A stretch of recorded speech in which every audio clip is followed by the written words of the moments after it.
ನಮಸ್ಕಾರ ರೈತ ಬಾಂಧವರೇ. ನಾವು ಮಾತಾಡ್ತಿರೋದು ಯರಗಟ್ಟಿಯಿಂದ ನಮ್ಮ ಹೊಲ ನೋಡಿದ್ರೆ 2 ಕಿಲೋಮೀಟರ್ ಆಗುತ್ತೆ.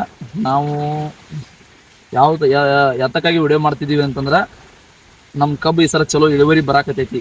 ನಾವು ಹಚ್ಚಿ 7 ತಿಂಗಳಾಯ್ತು. ಈಗ ನಾವು ಫಸ್ಟ್ ಕಾಂಟ್ಯಾಕ್ಟ್ ಮಾಡಿದ್ದು ರೋಹಿಣಿ ಬಯೋಟೆಕ್ದವ್ರನ್ನ. ಅವ್ರನ್ನ ಯಾವ ಥರ ನಾವು ಕಾಂಟ್ಯಾಕ್ಟ್ ಮಾಡಿದ್ದೀವಿ ಅಂತಂದರೆ, ಇಲ್ಲೇ ನಮ್ಮ ಊರಲ್ಲಿ ಒಬ್ರದ್ದು ಹೊಲ ಮಾಡ್ತಿದ್ರು, ಅವರು ವಿಸಿಟ್ ಕೊಡ್ತಿದ್ರು. ಅವ್ರದ್ದು ಚಲೋ ಇಳುವರಿ ಬರುತ್ತದೆ ಅಂತ ನೋಡಿ ನಾವು ಅವ್ರಿಗೆ ಕಾಂಟ್ಯಾಕ್ಟ್ ಮಾಡಿದ್ವಿ. ಅವ್ರು ನಮ್ಗೆ ಈ ಥರ ಎಲ್ಲ ಹೇಳಿ ಹೊಳ್ಳೆ ಆಮೇಲೆ ಕಬ್ಬಿನ ಕಳಿ ಹೇಳಿದರು, ಚಲೋದು ಹಿಂಗೆ ಮಾಡ್ಕೋರಿ ಅಂತೇಳಿ.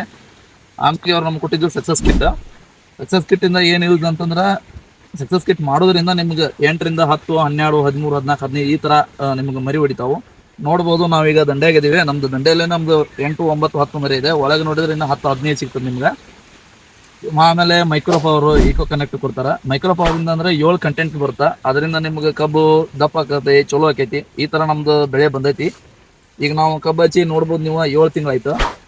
ಅವ್ರು ಯಾವ ತರ ರೈತರಿಗೆ ಗೈಡ್ ಮಾಡ್ತಾರಂದ್ರೆ, ನೀವು 3 ತಿಂಗಳಿಗೆ ಮಾಡಿ, 6 ತಿಂಗಳಿಗೆ ಮಾಡಿ, ವರ್ಷಕ್ಕೊಮ್ಮೆ ಮಾಡಿ ಅಂತ ಏನು ಹೇಳೋದಿಲ್ಲ. ಒಬ್ಬರಾದಿ 1 ಟೈಮ್ ಮಾಡ್ತಾರ ಅವ್ರ. 3 ತಿಂಗಳೊಳಗೆ ನಿಮ್ಗೆ ಏನು ಮಾಡ್ತಿಲ್ಲ ರೈತರು ಮಾಡಿ ಮುಗಿಸ್ಬಿಡೋದು. ಆಮೇಲೆ ನೀವು ಬರೀ ಜಾಸ್ತಿ ನೀರು ಹಚ್ಕೊಂತ ಹೋಗ್ಬಿಡುದು. ಹೊಳೆ ಆಮೇಲೆ ಏನ್ ಮಾಡ್ತಾರಂದ್ರೆ, 3 ತಿಂಗಳು 4 ತಿಂಗಳು ಅನ್ಕೊಳ್ಳಿ, ನಿಮ್ದು 6ರಿಂದ 7 ಗಂಟೆ ಬರಂತಲೇ ಅವ್ರು ಏನ್ ಮಾಡ್ತಾರು, ನೀರಲ್ಲಿ ಬಿಡಾಕ ಒಂದು ಗೊಬ್ಬರ ಕೊಡ್ತಾರ. ಅದರಿಂದ ಏನು ಲಾಭ ಅಂತಂದ್ರೆ, ಅದ್ರಾಗ ಪೊಟ್ಯಾಶ್ ಕಂಟೆಂಟ್ ಅದು ಇರ್ತದ. ಹಿಂಗಾಗಿ ಕಬ್ಬು ಜಾಸ್ತಿ ಇಳುವರಿ ಬರ್ತದ.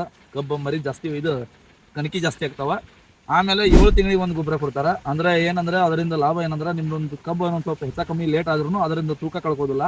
ಅದರಿಂದ ತೂಕ ಕೊಡೋದ್ರಿಂದ ಹಸಿರು ಇದಂಗಿಲ್ಲ, ನಿಮ್ದು ತೂಕ ಚಲೋ ಬರ್ತದ. ಈ ತರ ನಮ್ದು ನೋಡಿ ವಿಸಿಟ್ ಮಾಡಿ, ರೋಹಿಣಿ ಕಾಂಟ್ಯಾಕ್ಟ್ ಮಾಡಿ, ಮೇಂಟೈನ್ ಮಾಡಿ, ನೀವು ಚಲೋ ಬೆಳೀರಿ ಅಂತ ನಾನು ಹೇಳ್ತೀನಿ.